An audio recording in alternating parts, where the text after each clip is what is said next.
Hey, welcome back to Living My Fest Life, a podcast about festivals and fairs, events and experiences, everything from the nationally known to the local and obscure. And today I'm talking again with my friends John and Joe from Ridge Radio about Mardi Gras in New Orleans, Louisiana. I'm living my best life. Mardi Gras has been around for decades, let's say that. And it is something that is a cultural phenomenon. It's celebrated mainly in New Orleans, but we do have our own little mini celebrations throughout everywhere. I think everyone does it. I mean, yeah. At some level, cities have different parties. There was a Covington party that's been going on for years and years that Joe and I were just talking about this. It got really crazy there for like 3 years in the early 2000s, like full on beads throwing, a lot of nudity, a lot of drunkenness. I had friends who went to the hospital from getting in fights. So it was a crazy party, and they kind of buttoned it up after that. But now it's back. I think a lot of cities do it throughout the country. Yeah. It seems like anywhere there's French people, they're celebrating this because I think Montreal does it and Lafayette, Louisiana does it, and so it's just I think and it extends beyond the French just because of the cultural impact it has. I mean, who doesn't love hurricanes, the drink? Who doesn't love beads and masks and floats and parades like that? So when do you remember the first time you've ever heard about Mardi Gras? Because I remember the first time I heard about it. I don't remember the last time or first time I heard You don't remember the last time either, yeah. So, I mean, my experience with Mardi Gras when I was a very young child was being a Catholic. My parents would do this thing, since we would celebrate Lent and have to give something up, they would do a Fat Tuesday or Mardi Gras, where they would say, like, the weekend before, so Mardi Gras weekend, we're going to take you to the store and you get to, like, buy a whole bunch of junk food and you can just eat it for the next couple of days, right? It was totally insane. So, like, as a kid, to have that kind of fucking power. So outrageous. And it was like, did you go sweets or nachos? I definitely went sweets. I remember one in particular. I thought it was so insane because they let me buy an entire box of oatmeal cream pies that I had I had 3 days to eat them. And I was like, this is... I could eat them in one day. I was like, I don't know how much money they spent on this, but this is so outrageous, like, and opulent. And then I looked at the box and it was like 99 cents. Yeah, I know. And I was like, oh, well, still, it's awesome. Yeah. This is so awesome. And so I had 3 days to do it. And by the end, there's like 12 of those in a box. I was like fucking hating the flavor, the taste of it, because I had to force myself to do it, which I think is like, I don't know, that was maybe the lesson they were trying to teach us. They were trying to make you smoke a pack of Little Debbie's. It's like, I mean, we all smoked a pack of cigarettes a day, of course, at 5 years old, but that was my first memory of that. And, we did that for a few years. Do you remember just going to the store and having enough money to buy a Little Debbie something? It was so exciting. It was so exciting. I still remember that feeling. I would go to Ameristop and get like oatmeal cream pie or a Star Crunch. Well, anytime you could get things in bulk, I think we used to get this, individual pieces of candy, but then you go to the Costco or one of the big stores and, your parents would get you the big giant box of candy bars or something. I don't know why they only gave you 3 days to eat it. Like, I mean, it was kind of like Mardi Gras. That's right. Yeah, you got to indulge, and then it's cut off for 40 days or whatever. It's teaching you to binge. Seriously. Right. What a horror. Someday you're going to go to real Mardi Gras and you're going to need to drink a bunch of beer. And we're preparing you for alcoholism. That's good parents. Yeah, teaching your stomach how to expand. I remember when I was a kid, my mom and her friends were going to Mardi Gras. And she goes, I'll bring you back some beads. And I didn't know what that meant. I thought they meant, when you go to Joann Fabrics and you see the beads lined up, you one at a time. So she brought back these necklaces. And I'm telling you, I don't know what my mother did to get these ones that look like they cost like $20. Like, I remember there was one set of beads. They were so heavy. And then they had a container full of 6 dice on the end. Like, it was like some casino bead set. And like just all these weird stuff. And those were well earned. I don't want to even know what she was doing. But, the tradition is you flash, Yeah. maybe, or you Or Kind of do something. do so. I mean, I don't think she was doing anything. Let me just say, I'm hoping that she was just around the right people. Yeah. Yeah. And they just throw them around. I mean, the Yeah. parades throw them out. Yeah. People from the balconies throw them out. Right. So Right. you don't always have to do She something. probably, Well, I'm You going to can say, pick one up off the ground. yeah, I'm going to say my thrifty mother was just scouring the pavement saying, what would my kids like? But my mother is, I'm going to give her this credit in case she's listening. My mother is also the attractive kind of female where she could just be at the bar sitting, having a cocktail, and people would be like, I brought you this necklace. And she'd be like, ugh, fine. Okay. You know what I mean? Right. So I'm just going to pretend it's that. But I just remember being like, okay, I got all of these beads. And then my friends would come over. I'm like, oh yeah, my mom went to Mardi Gras. And they would look at me like, do you even know what that is? And I didn't. Yeah. So I mean, I'll say about like acquiring the beads. I've never been to Mardi Gras in New Orleans, but I've been to New Orleans a few times, and there was bead throwing going on. I think it happens year round for the most part, and the throwing itself is not super accurate, I would say, right? Yeah. So if you're nearby to someone flashing, your chances are you're gonna get a whole bunch of beads flying your way. You can grab them and use it's them. about as accurate as that T-shirt shooter at the ballpark. They want to give it to the guy Big guy with in the a coyote kid, costume. right? Yeah, And then there's always somebody who's gonna reach up and smack it out of their arm. So you said you've been to Mardi Gras. Yeah, I went when I was pretty young, maybe even just 21, and so it was interesting. We went with a bunch of guys. Probably 8 guys and then 2 girls. One was my girlfriend at the time, my wife now. And so she was gutsy and kind of went on this trip in an RV. We rented it. We drove down, and it was cool because we had the guy that was heading up the whole trip. He's way confident about everything to do with the RV and getting well-established traveler. Yeah, he knows what's going on. We're kind of really doubtful. We get down there and it is crowded. It's obviously the French Quarter. It's really crowded, and the police have barricades, wooden blockade up on all the streets. And we were supposed to park. He said, "I got this guy. I got this hate guy. when sentences start like that. And he's going to get us in." Yeah. So he had some arrangement that we would park inside the French Quarter with this big RV, and we were so doubtful. And so he said, "All right, I got this plan. You guys pull the RV up to the blockade, and while I'm talking to the police, you two just start moving it." And this third guy, you start driving it. I'm sorry, what? Please, I'm going to distract the police while you move a blockade. And you just start creeping that thing in. Oh and my then put God. it back right behind, so we'll already be in. And I said, all right. So I was one of them guys that moving the Stop. Oh my thing. God. And so he has this paperwork that is from this guy that he knows, and this parking spot that we've rented or something, and he gets out, he's talking to the police, and I and another guy just start moving it aside, and they did exactly that. They creeped the RV in, and he closed it up, and he's like, and I could see him over there, he's like, listen, we're already in.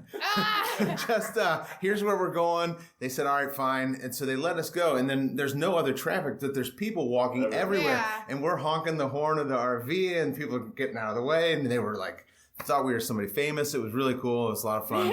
And then we get this spot in rules. a block from Bourbon Street, in a parking lot with a hookup for electric. So we had our own bathroom. We had a place to hang out, coming and going. It smelled really bad by the end of those 3 days. Yeah, I bet. But how was Mardi Gras? It was fun. It was really crowded. It was great. Good to experience everything that's going on. The parades were good. Yeah. Did you see the parade from the? Did you guys stand on the top of the RV or anything? No, we didn't see it from there, but we did walk, short distance and saw it, and it's a lot of fun. There's a lot of stuff going on. There's almost too much stuff. Like, you know what I mean? Like, there's so many backstories, and there's so many organizations that are involved in the parade, and they all have their own what seems like fraternities, and they all have their own history and their own costumes that they wear their own colors, and it's almost a lot to figure out. I've been to the Mardi Gras History Museum in New Orleans, and I was walking through and seeing the old parade floats. I mean, what was the most fascinating thing that you saw during your trip there? most fascinating. Who was she? I'm kidding. Yeah. Well, I don't remember her name. But it was, I would say that one of those parades, Okay. you know, they have these crews that all, I think they meet all year round, and then it culminates in these parades, and they're throwing things out, and it's really cool to see, and all these, you know. I'm always like, what is your budget? How do you manage all that? That's such creativity too. Yeah, and it's such a cool, the culture's so cool down there. I mean, love you've it. got My all favorite kinds- city in the world, I think. Yeah. It's, you know, everything from the food that you mentioned, and the culture and the French, the way it looks and feels down there, and then everybody's partying and having a good time.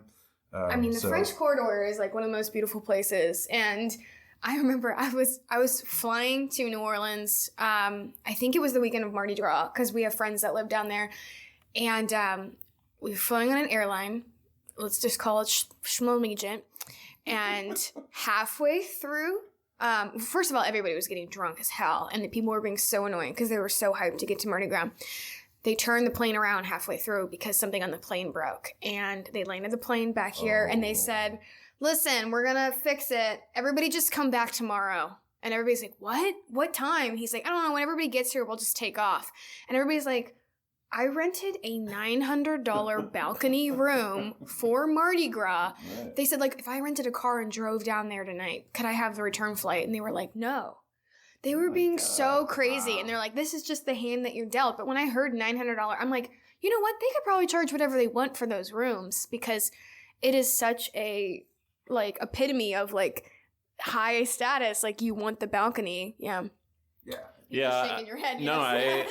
I mean, Schmalegiant, Yeah. you know, Will ruin your life. it's just one of my least favorite airlines. Yes. Schmalegiant. But I mean, I do think it's interesting that, you know, you're right. And I've been down there, and there's all these local clubs that spend the entire year planning their float and planning the parade and all this stuff. And there's so much history. But, you know, when I've been down there, and most people that go down there, all they're thinking about is boobs. And so it's like, they spend so I thought you were going to much say time and booze. effort. Wow. It's mostly boobs, Yeah. but also booze. Yeah. So and so it's like, it's hilarious to me, like, you know, and God bless them for doing it. Yeah. And it's really cool. I'm sure I've never seen the actual parades, but it's just so funny how it just gets corrupted into this total mess. Do you guys feel like a little mad that there's nothing that you have on your body that would gain as much attention as what a woman Yeah, would and you can get in trouble if you think about exposing something. Right, yeah, You know, exactly. so like, Yeah. you can't do that. Right. Well, I don't think you can do it the other way, but they just kind of like, everybody turns the other way during Mardi Gras for the boob flashing. Yeah, I mean, I don't know. I mean, there's nothing on my body that would even compare to probably to another man. Yeah. So so yes, I'm jealous. Okay, you got nothing. Yeah. So between the floats and the boobies, I would also like to say just the music. I mean, it seems like everybody plays an instrument down there. You hear music on every corner of New Orleans. And that beat that they play it just puts you in a good mood, I feel like. Yeah. I agree. The music's great, and everybody's playing it, and it's a music town, jazz, and all that. All that jazz. Yeah. Have you guys seen the Bar Rescue where they redo the New Orleans bar? Didn't see it. Oh, okay. Well, they put like this shot chair in the front of this. They're like, we're gonna base it off this old like pirate ghost thing. We're gonna have a barber shot chair like right when you walk in the bar, and people can like pay to get a shot in the shot chair. And it was like kind of a cool theory. So when last time I went to New Orleans, I was like, oh, we'll go to that bar from Bar Rescue. That'll be fun. And I get in, I was like, I sit in the shot chair. What I didn't know is that a barmaid will come over and pour the shot in your mouth and then smush her titties in your face right after said shot. So I was getting I was like, how much more do I got to tip for this? Like I wasn't expecting this when I bought the shot. Like they didn't have that on the TV show. Yeah, so. Like John said, everything has to do with that. So Right, yeah, it's very- it's so- to be expected. I also wore flip-flops on Bourbon Street one day, and everybody was just looking at me like, girl, go home. And I'm like, what? I'm from Ohio. Like, I don't know things. Like, there's always that sign that says big ass beer. So I'm holding the big ass beer sign in New Orleans. I just love the French Quarter. I mean, I haven't been to Bourbon Street enough to get sick of it yet. I think I've only been like 3 times, but I've also been 3 times to New Orleans, and I've never been from Mardi Gras, but each time I went, a couple were when I was like college age, and one was, probably 10, 15 years ago. Each time I went was like non-Mardi Gras season, right? Mm-hmm. Like the middle of June or like September or something. And each time I barely got out of there alive just from partying like crazy on a non-Mardi Gras weekend. So I'm kind of terrified of what would happen if I was down there for Mardi Gras. I went there for spring break one year, and then I went for St. Patrick's Day one year, which was like right after Mardi Gras. So it was like the week after. So it was like, but like the town just resets just like that, and it's just back to the countdown of like 365 days till the next one. Yeah. So that brings up a point. There was a certain point in Mardi Gras that it was so crowded on one of the streets that it was one of the few times in my whole life where you actually get moved by the crowd because you're just packed in so tight. That's scary. And, like stampede kind of thing. And so that was interesting. And I think, like you're saying, it might be better. I think I'd rather go at another time to try it out. But it was, still. Well, you got some notes there. What are your notes? What do they say? Well, there's religious people. I just wrote that. Why did you put little circles in the O's? Yeah, right. It's very cartoonish of you. Very childish. I just wrote that 20 times. I know. All of my notes. I know. It's like The Shining. His notebook just.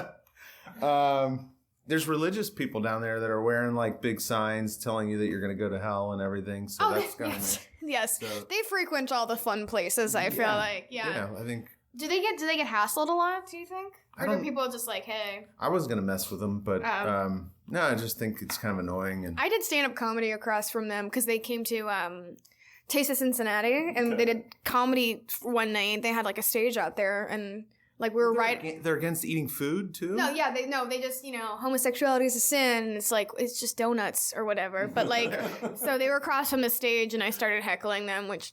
The crowd loved it. I don't think they could hear me, which was even better because they couldn't shout anything back. But yeah, there's people always there trying to, which but technically Mardi Gras is celebrating Fat Tuesday, which is a Catholic event. Right. Yeah. So what do you know about Fat Tuesday and Lent? Are you guys up on the good word? Well, we're Catholic, so I'm supposed to give something up, but I usually I choose like watermelon or something that's kind of really easy. Isn't it supposed to be something hard? Yeah, it is. But I just really. What are the rules? What are the instruction books for Lent? So I think there are a couple rules. You are supposed to give up something, sacrifice something to kind of like relate to Jesus's journey to 40 days in the desert. Days, okay. You cannot eat meat on Fridays, which, to be honest, is really one of the toughest things manageable. If you couldn't eat meat for all 40 days, that would be way easier because every single Friday I go out to lunch with coworkers or something, and I order a burger, and halfway through the burger I'm like, every single time, every Friday. But they don't count fish as meat for some reason. Fish is not meat. It's not meat. No, that's not true. Are you crazy? No, it's fish. You guys, come on, these loopholes. It's a big loophole. And there's also I've also heard this thing where if you give something up, let's say you give up alcohol or sweets or something, I've heard this thing that on Sundays it doesn't count. So Sundays you can do whatever you want. I didn't know that rule. I heard that recently, and I think that's one of the... My eyes have rolled back into the back of my head, and I'm just shaking my head religiously. I don't even want to put this, but these loopholes that people go through in religion. Do you know how many girls I went to high school with that had technically had sex before marriage, but pretended, you know what I mean? They were going the other way for the loophole. It's all about loopholes. Yeah, that's kind of the spirit of the whole thing. It's like, well, we're Catholic. We got to figure out a way to get around this rule as much as possible. But you can eat fish. Eat fish. So you're like an ovo pesca Catholic. I literally remember at one of our track meets, a girl, because we went to a Catholic school, and we were having a hot dog, and halfway through the hot dog, she goes, "Oh my God, it's Friday," and she throws it away, and I was like, I would have eaten the rest of that. Like, I don't know about. So you give up something for 40 days. It's supposed to be a sacrifice. And then the Fat Tuesday represents the Tuesday before Ash Wednesday or I Palm. don't think it's before Ash Wednesday. No, I don't I'm think so it's good at this. necessarily sanctioned by the Catholic Church. I think it's basically everyone who's giving up something basically says, we got to go absolutely insane on this Tuesday. It's like a bachelor party. Exactly. Yeah. Yeah. Bachelor party for your mouth, Right, right. which is just a regular bachelor party. Okay. Yeah, I was out of town one time on vacation, and it was Good Friday, like the biggest Friday of all the Fridays in Lent, and I had prime rib, It's which is only the good, biggest piece of meat you can get. Yeah. And it's like I'm cutting into it, and like somebody mentioned it, and I was just like, Oh, why'd you ruin this prime Yeah. meat for me? So- Yeah, now I'm gonna have to cry into it. I've Use done the my worst salty tears The worst to that you marinate can it. do is prime rib on Good Friday. I don't think And I that's the did it. worst you can do. Well, Yeah, right. I think in the we're grand talking about Lent sins. I still don't. Just eat an entire cow. Right. Okay, so they kick off Fat Tuesday with the parade. Is that what? Yeah, Mardi I think Gras? the parades all happen the weekend The week before. yeah, the week or typically. weekend before. Okay. Leading up to Fat Tuesday, and then it shuts down. And they shut it down, I think, at midnight on Fat Tuesday. The cops will shut the whole place down, even though it would have partied till Yes, 2 a.m. I think I heard they only 3 a.m. closed down Bourbon Street for like 2 hours in the whole entire year, and it's the ones to clean up for Mardi Gras. They just Yeah. bring fire hoses and like just blast people. Yeah, and- Listerine right on the street there. all that clear all that slop that you Yeah. were walking with your On my flip-flop. shoes. No. Okay, what else do you have in your notes? Just, I love when you take notes because it helps me. Did it, yeah, I don't have a whole lot that we haven't already covered, but you know what they also don't like is peeing in public and crossing during the parades. They Oh yeah, don't jaywalk during the they parade. will Are you crack kidding down me? on both those things big Yes. time. So keep that in mind, John. Well, Okay. well, first of I don't all, want to break any rules, so I'm gonna go ahead and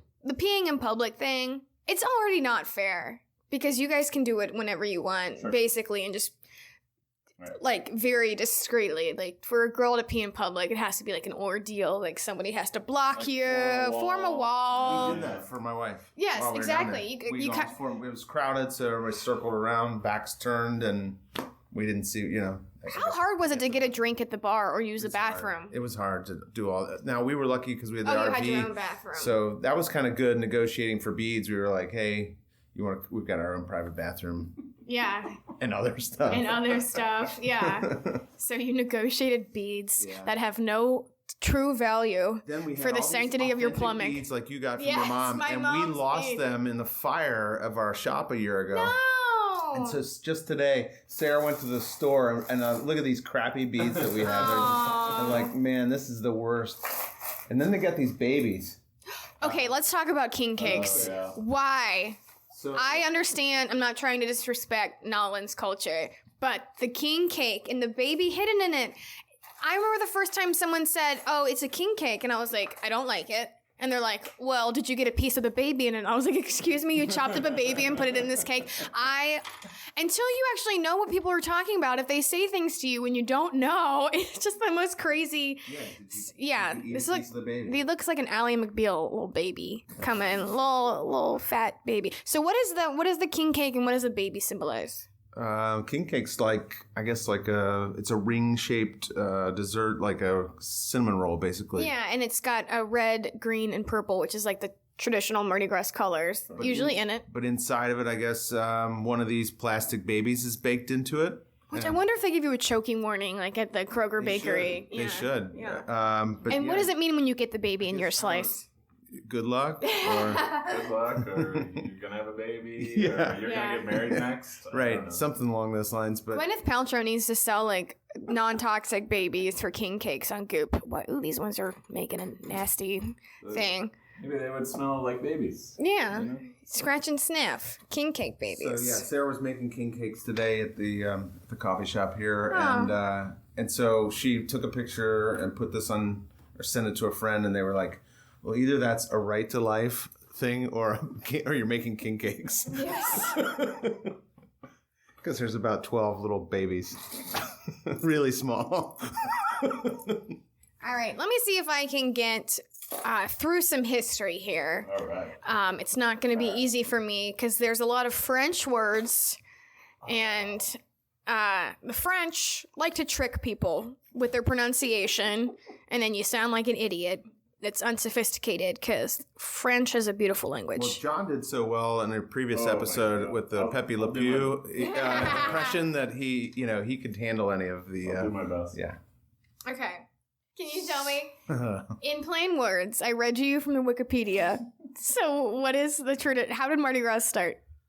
Well, I guess it dates back to like medieval times, and I guess there's a blending of cultures between French and Italian, and kind of brought those traditions over to New Orleans. They would have parades and celebrations on this date. So when the settlers came, they were French, obviously, to Louisiana. Yeah, and they were like, "Hey, we're here," and they're like, "Oh." Hey, it's And then somebody flashed somebody, and they threw some beads. This could be something here. It started with just a celebration, and then right around like Mobile, Alabama, they're like, oh, it's like almost Fat Tuesday, so they started celebrating, which led to parades of the celebration, which used to be like 16 people pushing like a cart through the street, and then they they took the mask inspiration from like the French and Italian, like you said, influences. And then the crews became anonymous. And at one point, they had like a fake bullhead that they would use to lead the crew. You said Rex, right? Yeah. And then they used a real bull because it signified, the meat that we were all going to give up. So that's early history. Well, and you see, it's kind of like running the bulls. You got all kinds of, we just talked about running of the bulls last episode. Yeah. Sorry. I love, sorry. On Mardi Gras New-Orleans.com, there's a section called History of All Female Crews, which, of course, I would be interested in. And the first sentence, for most of its illustrious history, Mardi Gras in New Orleans was a bro show. How clever was that copy? I love it. While women participated behind the scenes, all male crews meant just that, no women allowed. So then the carnival celebrations merged with debutante season in the city. Women began to play a more prominent role as the queens in Mardi Gras courts. So it just wasn't enough to be arm candy. In 1922, the crew of Iris was formed, and Iris became the first organization to have one of their balls televised, not flashing balls, the masquerade balls. And then in 1941, the crew of Venus became the first all-female parade. That's really cool. I think you got two things going on. You've got all this high society stuff, and also something that I really like, which are secret societies, secret clubs. I'm a big fan. I'd do a whole other show on that. Listen to this shit. Okay, so the first all-female parade, the Venus one we talked about, wasn't all glitter and sequins, they say. Men along the parade route threw rotten vegetables at the women riding. Oh, man, that's toxic masculinity. Yeah. But they carried on, and, women had a great time despite the vegetable throwing, because probably they had shitty, remember we talked about just shitty aim? Right. Mardi Gras? Yeah. So there's Cleopatra, Eve, Pandora, Isis, several all-female crews. So I think that's really cool. Yeah, it's awesome that there are all these different crews and organizations, and I'm sure there's a lot of charitable stuff built into all that. The crews have like 1,000 to 2,000 members. I mean, these are big. I wonder what it's like to join one. I bet it's a commitment. I bet you're doing this like almost year round. Yeah. Or at least I wonder if you join a crew, your kids join the same crew as you when they grow up, or I'm just wondering. Or you get secretly tapped on the shoulder to join one. That would be really cool. They're like, hey, could you scoot over and tap that guy? Because tap him on the shoulder because we want him. Yeah. It definitely seems like there's some sort of initiation involving like robes and paddles with most of these crews. You're lying. It seems like that would happen. I mean, it's crew with a K. Don't go spreading fake crew news. Maybe that's for the secret society. Yeah, that's more like fraternity stuff. I'm not sure. We should look into this. Drinking and flashing is a whole section, you guys. Yeah. There's a whole section on MardiGrasNewOrleans.com on drinking. Flashing women, a tradition? Question mark? Well, you have this, like I was saying, you got this high society stuff going on, these balls and these fundraisers, and then you've got, guys laying in the gutter. Yeah, it reminds me of the Kentucky Derby, like this beautiful, elegant thing, and then the infield is just like, woohoo! Right. Yeah.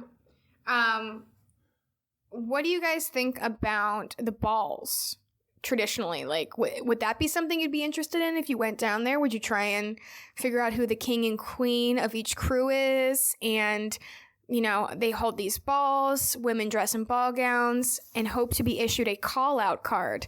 If a debutante is fortunate enough to receive one, she is seated in a select area and waits her turn to be called out for a dance by a crew member who sent her a card. Isn't that cute? Yeah, I would do that now. I don't think when I was 21 I would had any interest in that. But now it would seem cool. It just seems very classy and throwback to a very elegant French Parisian time. It's a very high society thing. And it's got to be interesting for the people living in these crews. And, I was just reading a little bit, and it seems like generally speaking, locals avoid the French Quarter almost completely. Mm-hmm. And I think there's probably a lot of secondary stuff that goes outside of the French Quarter, these balls and the crew parties that are maybe outside of it, because it seems like they probably participate in the parades, but for the most part they're partying in their own space because it's so crazy. Well, yeah, most of the crews, you have to be members only to go to these things. There is one ball, I think, the Carnival Ball, created in 1949. Edward Brennan Sr. created the crew. A Carnival Ball open to tourists. They say it was at first it was the best event because it was the talk of the town, because tourists could come and you could just kind of participate in that way without having to join a crew, which is, I think, some of those secret societies, we all kind of want to know what's going on in there. Yeah. Yeah, it seems really cool, and I think John's right. You just want to party separately from being out in the street. Yeah, and there's also these super crews. Orpheus, Bacchus is the god of wine and vegetation, so they host a celebration fitting of its namesake. So they got the cool ball because they're like, we're the wine crew. You know what I mean? Yeah. Let me think of anything else. There was a Bacchanalian society here in Cincinnati that had good parties, so I used to go to. You've never heard of it? No. It's a secret society, John. I'll invite you next time. But you know what they used to do? They would find an old, a bar or a restaurant or some location that was kind of cool but abandoned, and they would have these parties there. So so I'm going to give you a couple crews that are listed on here. Crew of Zulu. And I remember seeing some of the floats on that one from the Mardi Gras parade.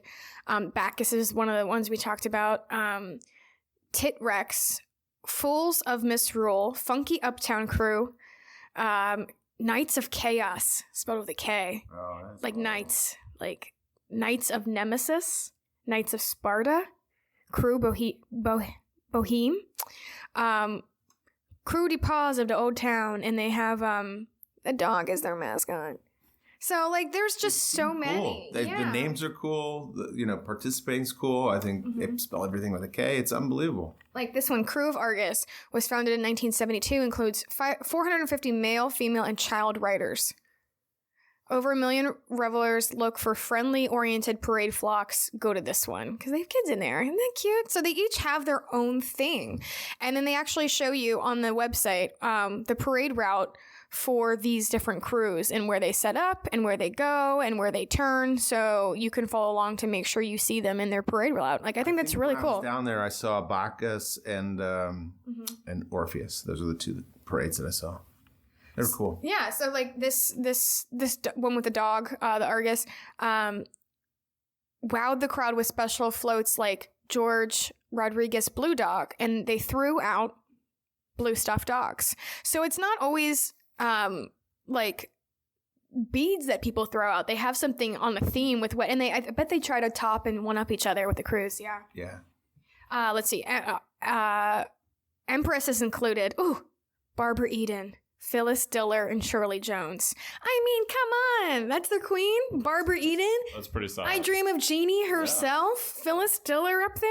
I bet it's such an honor to be asked to be, on one of these floats. Yeah. You guys are just shaking your head yep. Did you? So you've been to New Orleans or for Mardi Gras? Did you see any celebrities on the balconies or anything like that? Because it's got to be similar to the Kentucky Derby, like you said.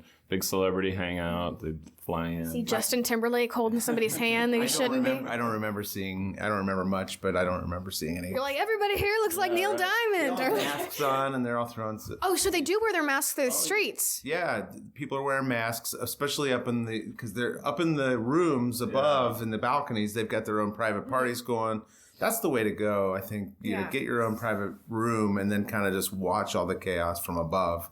Throw things down at people. Throw things at people specifically. I remember the first Mardi Gras trip I ever went to. I came home with a souvenir mask and also a voodoo doll because I was like so obsessed with the shops and like the culture around that because I just thought it was very interesting. And I did all like the cemetery tours. And I just loved all that stuff. Yeah. All of the cemeteries have the raised graves and all of that. So it's really kind of interesting. It's like a special place. It's like one of the places I go to in the United States that feels like I'm so influenced by like, you know, the French culture or these old traditions. It was one of the, I don't know. I just love it there so much. So yeah, one of the times I was there, I was spending time at Tulane University, which is like, you know, it's a trolley ride to get downtown to the French Quarter, but it's, you know, this beautiful boulevard with a trolley in the middle and all these like southern mansions on either side. And I think Anne Rice, the, you know, author who wrote like Interview with the Vampire and all those books, lived in one of those houses, and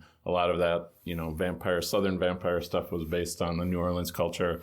It's really cool to I thought it was great to, you know, be around that campus and these like really interesting old houses and neighborhoods. I'm so sad that I developed my shrimp allergy because the Creole food is like the best food ever. Oh. So to go there and have your bananas Foster with your Cajun shrimp and your etouffee and your jambalaya and I'm just like drooling now thinking about like beignets and all the beautiful. I mean, if you're not even going there for Mardi Gras, like just go there for the food. It's fucking incredible. The food is far and away for me the best like food city in the country that I've ever been to. Like easily by far. It's not even close. Yeah, like people are like, oh, I like barbecue. I'm like, why? You could go get I would even try weird things there. Like I think I tried a piece of alligator one time.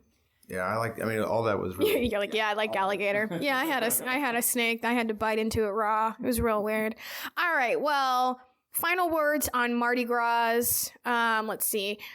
Catholicism, Fat Tuesdays, masks, or balconies, or beads. So my only other story was when I left New Orleans, I was there for actually a work trip one time. And we worked, but also partied a lot. And it was like crazy every night, Bourbon Street, and it was crazy. Right after that, I left New Orleans and I got on a direct flight from New Orleans to Las Vegas because my bachelor party was right after that in Las Vegas. Bye, liver. And it was just absolutely the funniest flight I've ever been on because everyone else on the flight was doing the same thing. Well, we just partied in New Orleans, we live in New Orleans, and now we're going to Las Vegas, and everyone was like just catching their breath, like, okay, we can do this. We got, 4 more days of total insanity in another ridiculous party city. So, I don't recommend doing that. I got to say, you need a breather, come back to Cincinnati or whatever. But otherwise, New Orleans is absolutely one of the best cities in the country. Here's my final thought. If you are a parent trying to introduce your kids to the Mardi Gras, don't bring the beads home, obviously. A good way to do it is my favorite Disney movie is The Princess and the Frog, which Tiana, it's centered in New Orleans. They talk about King and Queen of the Mardi Gras parade. They have flashes of the Mardi Gras there. So you can just kind of... Flashes in a Disney movie? No, God. Flashes of the scenes, yes. You gotta go frame by frame. Because really quick. One of my favorite Disney characters, Charlotte LaBeouf, is Queen of the Mardi Gras parade. Or princess, sorry. And...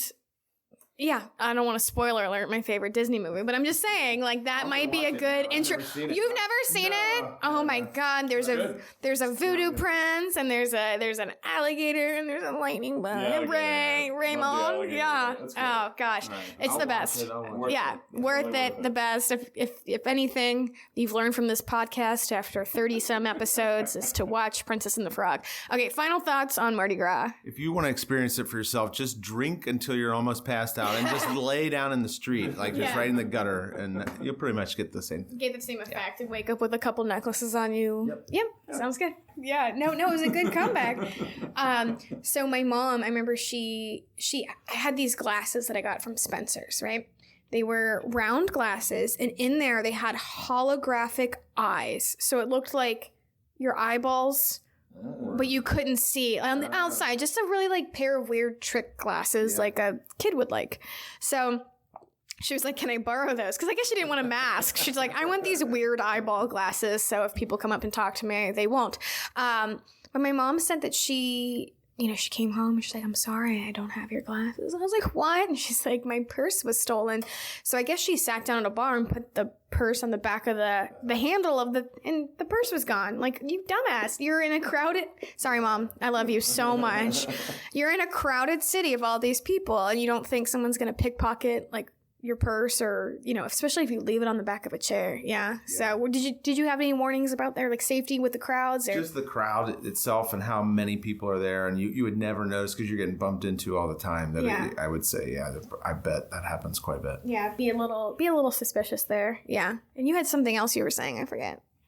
Oh, we were just talking about, how you get a little judgy when you're walking around Mardi Gras. Oh, yeah. And if you see someone With elaborate beads. with these crazy, like, expensive looking beads, you just are like, whoa, like, what did you do? Yeah. What exactly? Like, show me exactly what you did to get those beads. Here's my Or there's favorite- the guy that has like these giant balls that are like bigger than your head. huge. And it's like so over the top and ridiculous Yeah. that it's like not even cool. And you know that they like are expecting something really big yeah. for these big giant Right. beads. It's like It was my... it's so weird. Yeah. It's creepy. bead- The bead size, is like that. It's like you a get barter to a certain system. Point. Yeah. Yeah, and it's like, I don't know. There's a creepiness factor that you gotta. Yeah. Like, I would never go over like I don't know what an inch.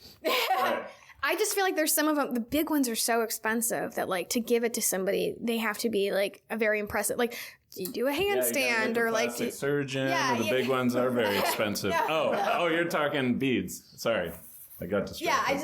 Yeah, I felt like a macho man to be like, what are you going to do for these? Yeah. These cost me $20. It's like when you want a guy to buy you a drink and he's all like, well, what do I get out of it? It's like, you get to buy me a drink and talk to me for a minute. Like, no, but for these things, to spend that much money on something, they're going to like need your attention for a while, or I don't know. Or you could just have $20 and go buy your fucking own beads and remain. Yeah, it's a weird bead economy. Like if you get like the super lame Joanne Fabrics, just simple beads, you're not getting anything for that. You have to step up. There's a understood economy of And bartering some are really that cool. happens. Some are really cool. There were ones that we used to have that had like skulls. Yeah. That were, they weren't obnoxious, but it was just. I had a whole thing of like chili peppers it was like a thing of chili. Yeah, it looks And the like. variety is cool. Yeah. There's all, you have a bunch of different types and you kind of. I think it would be fun just to watch all the people walking by your balcony and just do like ring toss, like with actual rings or something. Be like, oh, it's totally a necklace. Like, And there's trading, like kind of like the Olympics when they're trading pins and things. You can you can trade. Say, yeah, I'll give you these for those, and it's not always about flashing. but people seem to like keep the it's like one of those things like you don't keep a lot of souvenirs, but that's one of the things that people seem to actually keep a hold of, because it's not even just the memory. It's like, I worked for these. Right, and you can get them out year after year when there's local celebrations or Retrade them again. The bead industry is thriving. If anything, don't buy cars, don't get into real estate, bead manufacturing. Invest in beads. Joe, you should be advising your clients. Right.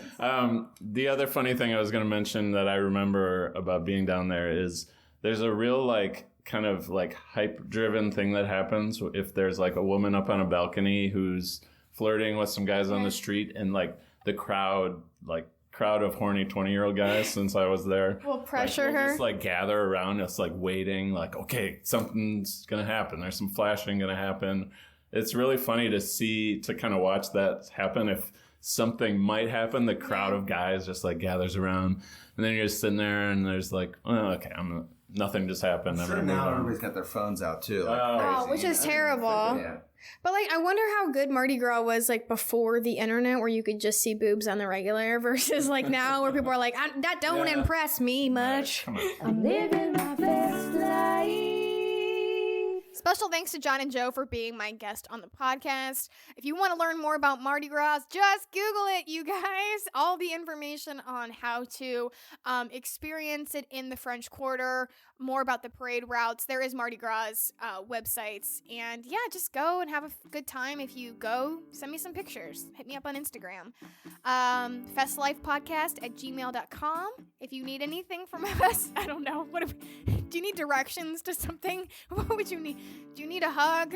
What are we doing here? Why did I say that? Special thanks to Phil from Mi Compadre for doing the editing for this show. And we'll see you next time. Goodbye. Thank you. If you're broke, Then take your money. get